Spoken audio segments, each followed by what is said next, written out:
যে সিদ্ধান্ত নিয়েছে আমার সেই পার্টির সিদ্ধান্ত আমি মাথা নত করে নিয়েছি।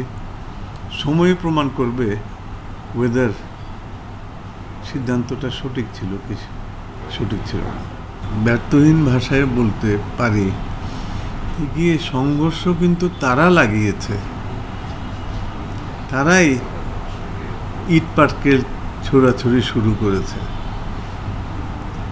তারপরেই ঘটনার উৎপত্তি হয়। ঘটনা ঘটেছে মনে হয় 6টা সাড়ে 6টার দিকে।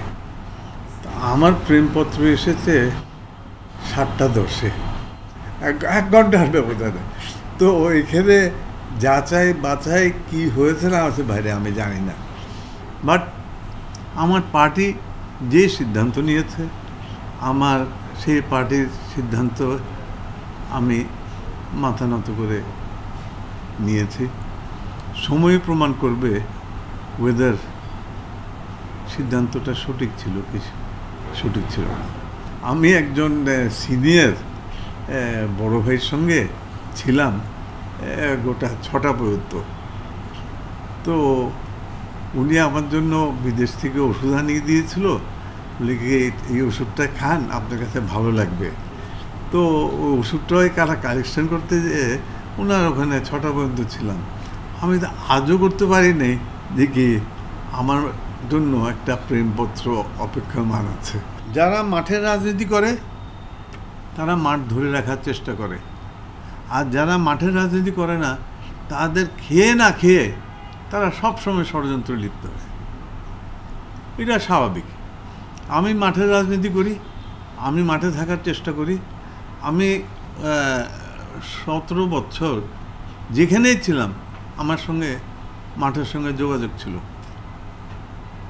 মাঠের সঙ্গে যোগাযোগ। আমি জেলখানা থাকাকালীনও আমার লোকজনের সঙ্গে যোগাযোগ ছিল। আমি জেলের থেকে বেরিয়ে আপনার 3 মাস হাসপাতালে ছিলাম। হাসপাতালে থাকার পরেও আমি যখন বিদেশ চলে গেছি তারপরেও আমি রেগুলারলি আমি শুধু আমার মাঠের সঙ্গে নয়, আমার সিনিয়র নেতৃবৃন্দের সঙ্গেও যোগাযোগ মেনটেন করে গেছি।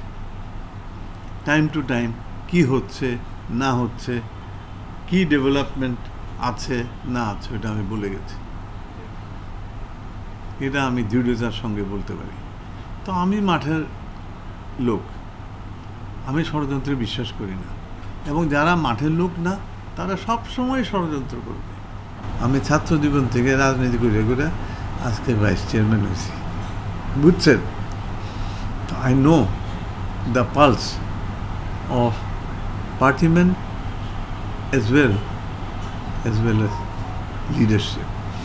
যারা ওই যে হাইব্রিড এসে যায় সমস্যা হয়ে যায়। প্রতিযোগিতা তো আপনার সবসময় থাকতে পারে। আমি আমার এলাকায় একমাত্র ব্যক্তি এটা তো মনে করার আমার ঠিক হবে না। There can be competition and there can be healthy competition. কথাটা বুঝছেন না? এটা দলীয় কোন্দল না, প্রতিযোগিতামূলক